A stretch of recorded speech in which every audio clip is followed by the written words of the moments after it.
please join me in welcoming the Executive Director of Independent Living Incorporated, Doug Hovey, Assemblymember Joanne Simon, State Senator John Mannion, the President of the CUNY Graduate Center, Robin L. Garrell. And please join me in welcoming the 57th Governor of the great state of New York, Governor Kathy Hochul.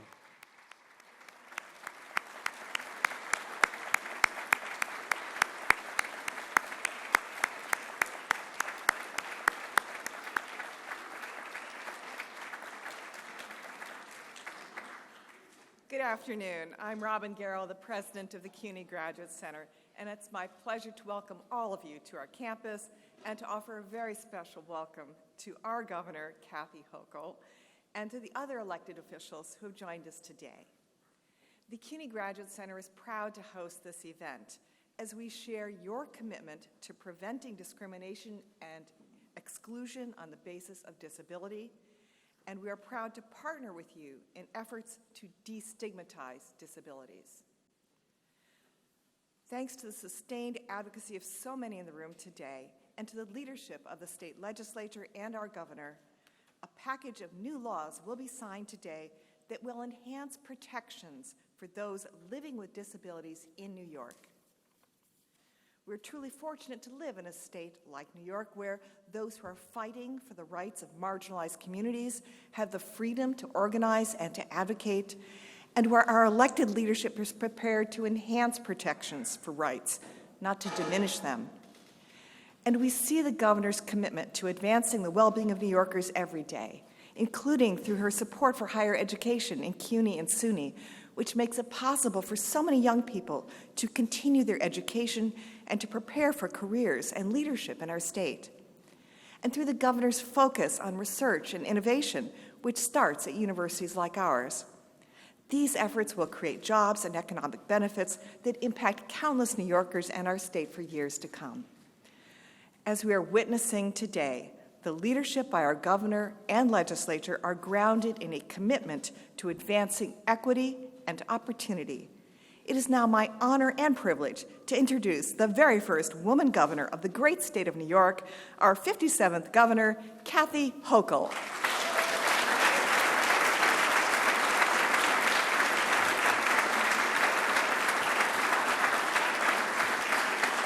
Good morning, afternoon. I've already been a few places around the state, including the beautiful North Country, where I had a chance to speak to the Chiefs of Police Association statewide and speak to a number of organizations. So I got to reset my time zone. I'm back in the city. So great to be here. And Robin, thank you for your work at this extraordinary organization. I mean, this facility has given a new opportunity for so many individuals to achieve the next rung on their career ladder, to get the very dignified and renowned CUNY graduate degree, which has really propelled a lot of people to tremendous jobs and opportunities. So I thank you for the work that you've done there. I also want to recognize some of my partners in government, because government is a partnership. If you do it right, it is a collaborative process. Hasn't always been that way, but that's one of the things we're changing day by day. And I want to recognize some people you'll be hearing from, Senator John Mannion. I want to thank him for his leadership in sponsoring a number of bills for us here today and on the committee that he represents. Assemblymember Joanne Simon is here. I want to thank her for what she's done in introducing bills. Also, we have in attendance Senator Cordell Clear. I just saw you Sunday. Okay, just saw you. We were in church together. Assemblymember Chris Burdick is here. Assemblymember Harvey Epstein is here. Assemblymember Dick Godfrey is here. Assemblymember Stefani Zinnerman is here. Assemblymember Latoya Joyner is not, because I just saw her in the North Country, and I'm pretty sure she didn't get here ahead of me. And also Councilmember Keith Powers and Councilmember Linda Lee are here as well. Also want to give a shout out to Doug Hovey, who you'll be hearing from briefly in a few minutes. You'll be speaking to Carrie Nyfield, our commissioner, and I want to thank her for her leadership. As I travel around the state, Carrie, so many people say to me that you're just doing an incredible job, and so I want to thank you for what you and your team have done since you've become such an important person in this journey. This is a journey to make sure that everyone's rights, everyone's civil rights, everyone's human rights are protected. So it's also a day to celebrate a pivotal moment in American history. Some of you may be too young to remember, but 32 years ago, a law that really was significant in so many ways, the American with Disabilities Act. And to many, it's just known as the ADA, but it has always been the touchstone, an opportunity for us to say, does it meet the standards that were set at that time when we decided it was time to right the wrongs of the past and have true equality in how people in this country are treated. And it is something we're all very proud of, and we're going to continue to build on that progress. And it really has been, since that time, the most comprehensive piece of legislation that pertains to people with disabilities. It really was a monumental victory for civil rights because it finally enshrined a fundamental truth that people with disabilities deserve the exact same opportunities as everyone else, the exact same rights, and they deserve to be treated with respect and dignity. And these protections were very long overdue. And it also marks another not so positive milestone, but it was 50 years ago this year that Geraldo Rivera put a spotlight and a camera on circumstances that were just accepted as the norm, probably since the 1800s, warehousing of people because they never took the time to understand their needs. And the cruelty that happened, the inhumane treatment of people was called out at Willowbrook State School by Geraldo Rivera. And what that did was it put a spotlight on the horrific conditions that occurred in the darkness behind closed doors. And I remember reading about that and reflecting on man's inhumanity to man and to women, what was going on behind those doors. And actually what that did was it sparked a movement of reform. And it also just said that people living with disabilities have unalienable rights that can never be compromised. So out of that, the ADA came forth, as well as the Olmstead decision, a landmark Supreme Court decision that says that people with disabilities have the right to live and the services they need to be integrated with society. No more isolation. So the ADA is a great thing to celebrate. And I think back when I was quite a bit younger, I was about 13 years old, and I grew up in a household where our parents were very attuned with the needs of the society. We didn't have a lot, but they were social justice Catholics, and they're always finding a cause to champion. And we were so involved in the causes of the late 60s and the early 70s. And after this, there was a movement to move people out into the communities, to start closing down the warehousing of individuals. But there's also a recognition that you can't take people that may have been living here since they were a child and now thrust them into society and expect them to thrive. I mean, what are the expectations there? Unrealistic. So there was a program where people would be able to go into the families of people in a neighborhood and live with them. And my parents, being good people that they were, we brought two people in, Roger and Melanie. They were probably 16 and 17-year-olds. They came to live with us for a while.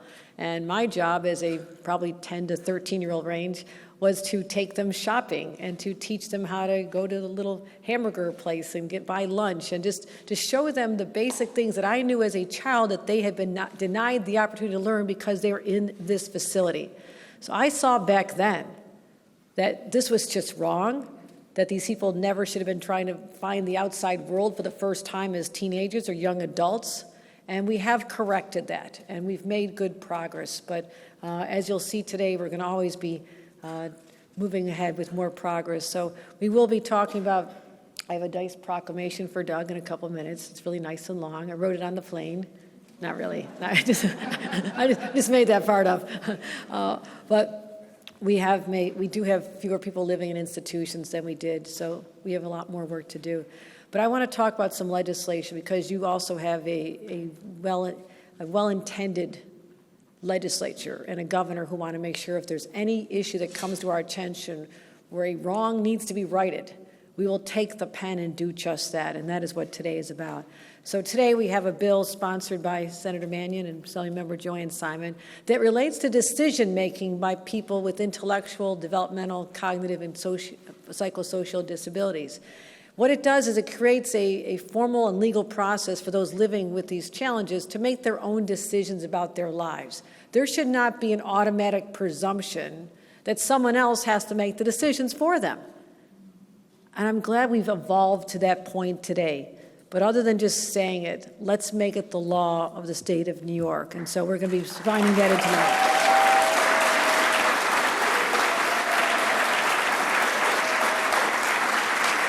Because before we signed this, people living with disabilities, when they turned 18, the only formal process has been through guardianship, and that's it. And that was decided through a court system, again, taking away the right to someone to have control over their own lives. But people want autonomy in their lives. They want to make decisions, and now they'll be able to be the decision maker. And it allows them to have a roadmap to make decisions about their own lives. So we had a pilot program since 2016. We've seen firsthand that it works, but let's just make it the law of the land. We also have 4 other bills that I want to talk about. One is a public awareness campaign to combat the stigma and stereotyping of individuals with developmental disabilities.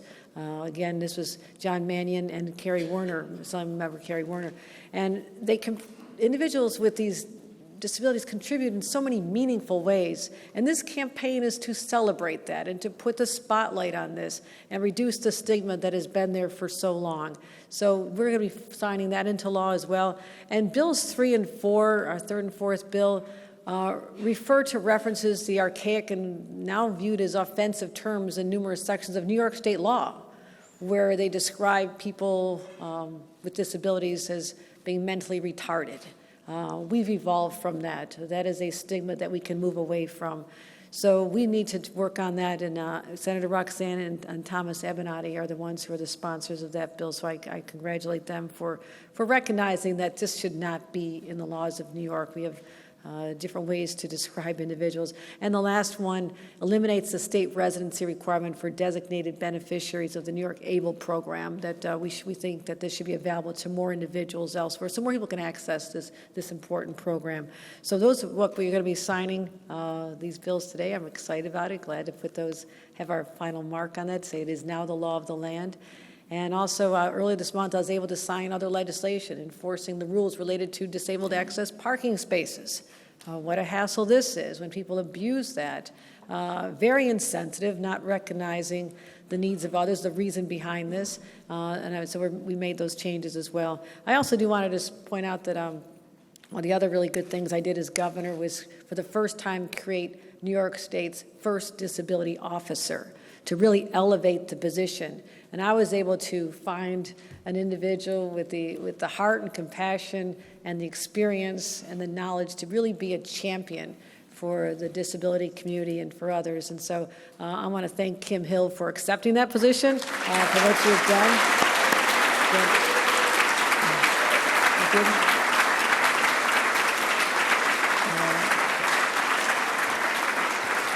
Her team has hit the ground running as we went through our budget process. We collaborate with the Division of Human Rights to train every state agency to make sure they have an ADA coordinator. And also, just many of the gaps where people were left out of the workforce, we've been talking about this, and Kim is very thoughtful and has a lot of ideas on how we can focus on this as well. In fact, I want New York State to be a model employer. It starts with us. We have to do things right. And as a result of that, I've authorized state agencies to designate up to 1,200 positions, 1,200 state positions to be filled by qualified individuals who have disabilities. So that's how we start changing the culture. That's how we start making real progress.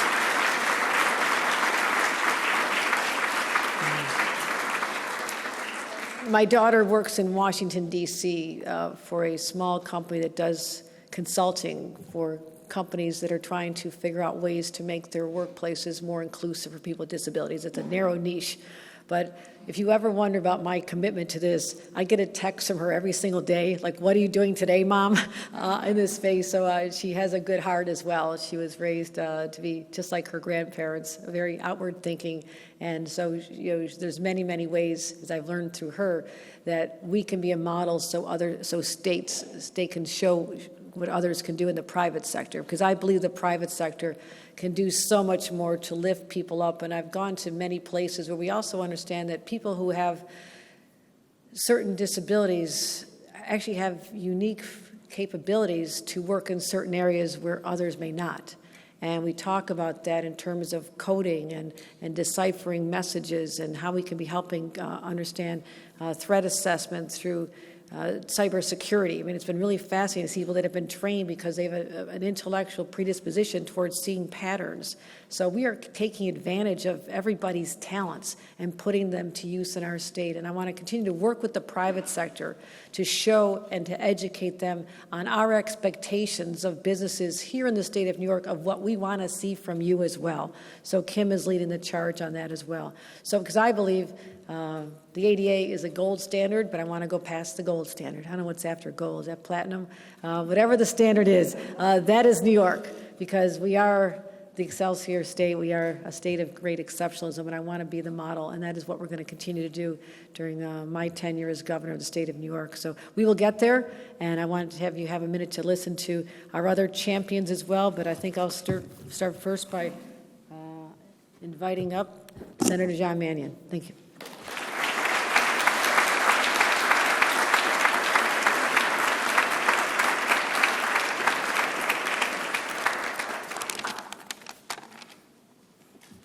Thank you, Governor. Thank you, everybody, for coming today. It's great to see so many friends, people I didn't know a year and a half ago, and now we fight together to be a champion for people who have disabilities and their families. And many of those advocates and champions are people with disabilities themselves. I'm Senator John Mannion. I'm from Syracuse, New York, and I'm the chair of the Senate Disabilities Committee. And as chair, I have vigorously pursued an agenda of equality and fairness for every New Yorker, including those with disabilities and their families. And Governor Kathy Hochul has been a true partner in these efforts. I said when I took office, and when I was named to this position as the first ever chair of the Senate Standing Committee on Disabilities, that I would be a champion for this community. And I take those words very seriously, as do others. And I feel an obligation to make sure that we carry through on that promise and others. Little did I know at that time, thanks to the governor, thanks to my leadership with Senate Majority Leader Andrea Stewart-Cousins, that the disability community has something they've really never had before, and that is a room full of champions who cares and understands and is making real progress. These new laws will make our state more inclusive. It will combat stigmas that have long been a part of our culture and need to go away. And it will also ensure that those who need services have a voice in their own care and in their own life decisions. And I believe that the leadership of this state and the committee that was established by my leader, Andrea Stewart-Cousins, is making a real difference. The issues that people with disabilities face are on the front burner in Albany, and the governor is a champion when it comes to those causes. Thank you.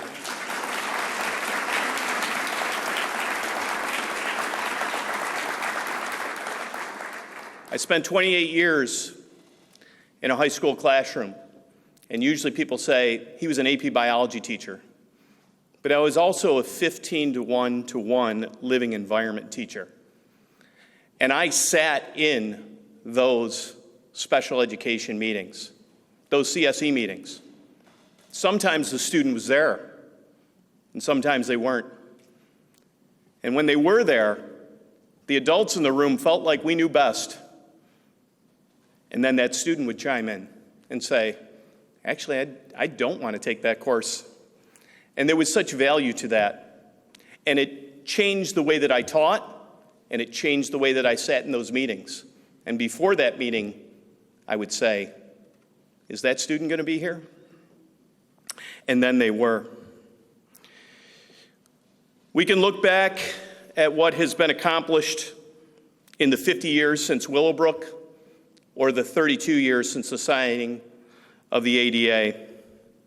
And for the individuals and the families back then, they must have thought, some of them, what will the world be like 50 years from now, or 32 years from now? And what would they say? That we've come a long way, or they thought that we would be further along? The two pieces of legislation that I was proud to push through the New York State Senate, and even prouder that the governor is signing them today. One of them is to establish a public awareness campaign to end the stigma, discrimination, and stereotyping that exists. We have come a long way. For those of you out there that have family members, you may feel like we've come a long way, but there will be fleeting moments in your family members' lives or your own life where you realize that we have not. And that's why this education and this legislation is so important. The second bill assures choice and a voice in decisions that are being made, like those students that I had years ago. There are a tremendous amount of advocates out there for this legislation. One of them happens to be the Britney Spears fan club. I'm not joking. And although, I'm a fan, I'm a supporter, it was not written with that person in mind. It was written with others in mind. And the fact that it will be signed into law today is beyond important. We all have one life to live, and it should be a dignified and enriched life. I'm proud to live in a state and work with a governor and a legislature that strives to meet at times what seem like an ideal, but is simply in reality a human right. We have not solved every problem in the past 50 years, nor the last 32 years, or during the time that I've been in office or the governor has. But it's about progress, it's about respect, it's about moving forward, and that's exactly what we are going to continue to do. So thank you again, Governor Hochul, and thank you to your team and my team and others that have made sure that the people 32 years into the future and 50 years in the future look back at this moment and say that the advocates and the families and the legislators and other leaders did what they could to make sure that an enriched life for all is met. Thank you for having me here today.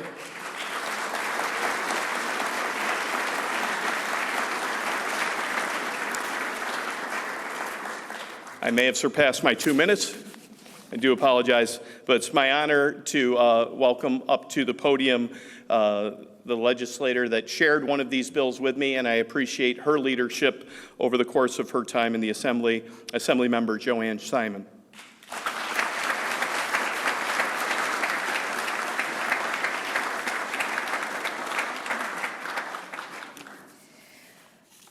So, thank you, Senator. Thank you, Governor Hochul, for honoring and celebrating the 32nd anniversary of the ADA, which was a civil rights act for Americans with disabilities that ushered in a new era of equality for all Americans. At the time, Congress found that individuals with disabilities had been historically isolated and segregated, and that discrimination against individuals with disabilities continued to be a serious and pervasive social problem. And while we have made progress, too much of the promise of the ADA has been unfulfilled. So I am so proud that New York is stepping up and changing that picture here at home. As a longtime advocate for people with disabilities and a former teacher of the deaf, I was following the course of the ADA as we did hearings throughout the country. Unfortunately, I wasn't able to make the signing ceremony or even watch it on TV because I was taking the bar exam, which is another auspicious occasion. But I'm so grateful that A, I passed, and B, that it enabled me to continue that work at a different level, being a lawyer and helping people with disabilities achieve their rights and continue the progress and the promise of the ADA.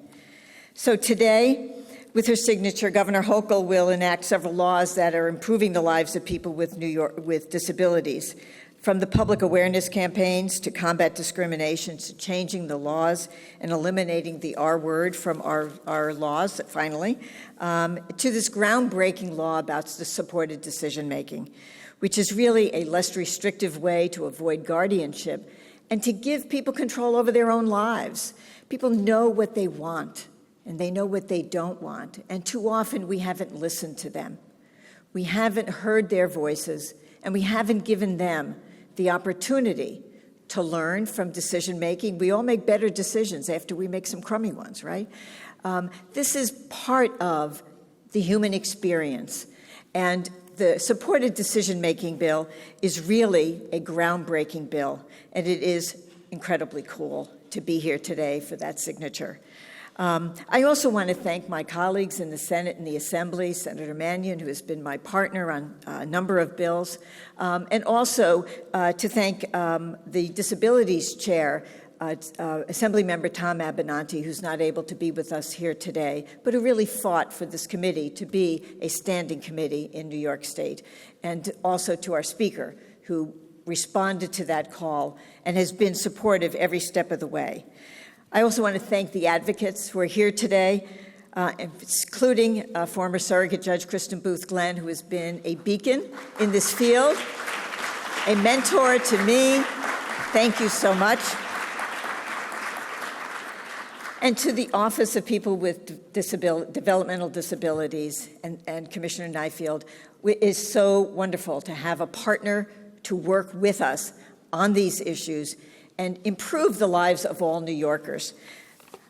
I also want to take a moment to thank all of the decision makers who are here today and those who advocated for this law. This is why we do the work that we do, and why I'm so proud to be a New Yorker today with a governor who listens and who cares. So thank you again, Governor Hochul, for your leadership, for your heart, for your finely tuned ear, your willingness to put your money where your mouth is, protect all New Yorkers so they can lead the lives that they want to have. Thank you so very much.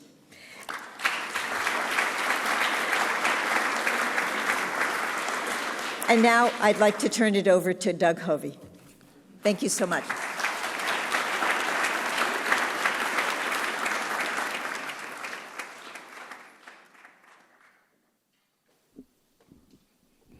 Can you say unprecedented?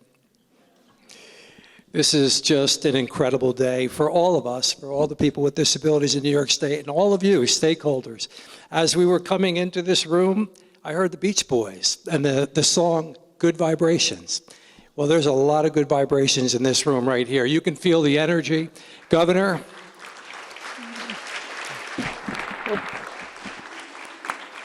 thank you for your inspired leadership and for your warm embrace of the Americans with Disabilities Act and for all that you're doing on behalf of people with disabilities in New York State. Thank you. You know, back in 1988, I remember being at the steps of the Capitol building in D.C. We were fighting and advocating for the passage of this thing called the Americans with Disabilities Act. It didn't pass that session, but just 2 short years later, it in fact did pass.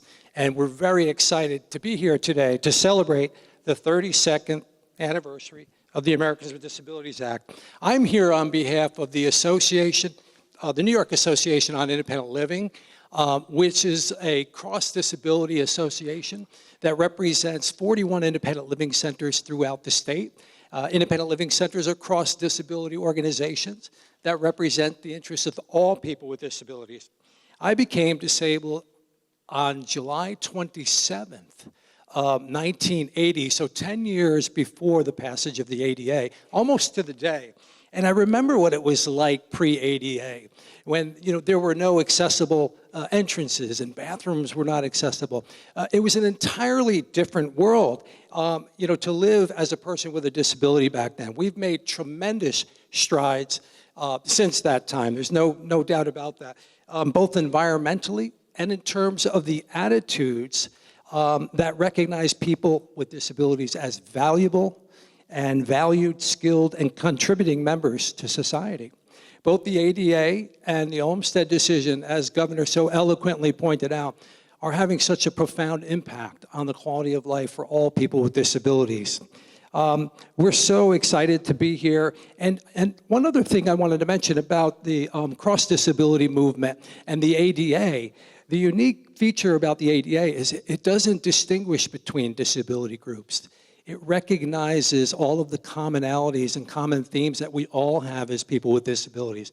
We're fighting stigma, we're fighting stereotype, we're fighting discrimination, we're fighting underemployment, and so on. But there's a lot of good things happening here in New York State. and I'm truly honored again to be here. You know, back in February, we had an amazing event at the ILC of the Hudson Valley, the Independent Living Center of the Hudson Valley in Troy. And that was the signing of the Chief Disability Office legislation. Again, unprecedented legislation. We had been wanting this for many, many years, and I can't think of a better person to serve this state as the Chief Disability Officer than Kim Hill. So.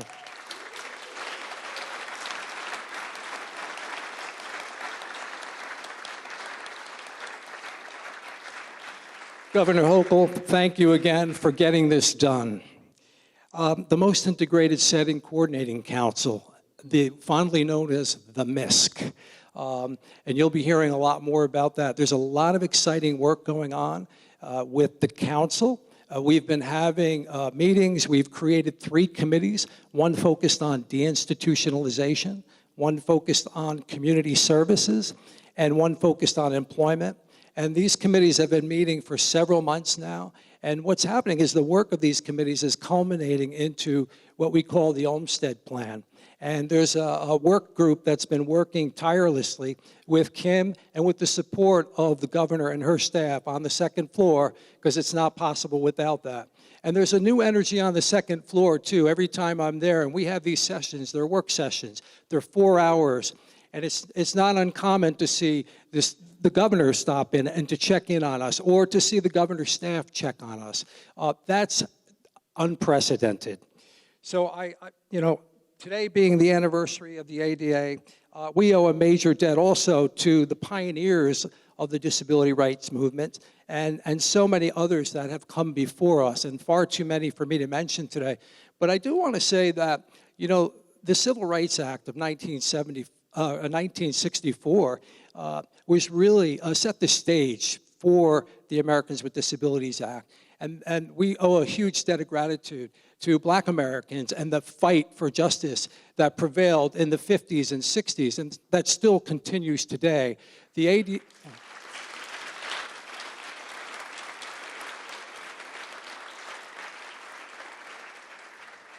There's so much work being done today, and I know many of you are advocates and stakeholders and represent disability issues. I can't thank all of you enough for the work that you do in our communities across the state and for being here today. And just once again, Governor Hochul, can't thank you enough. Thank you for your leadership. Please welcome back Governor Hochul to present a proclamation to Doug Hovey. Please remain seated during the proclamation presentation.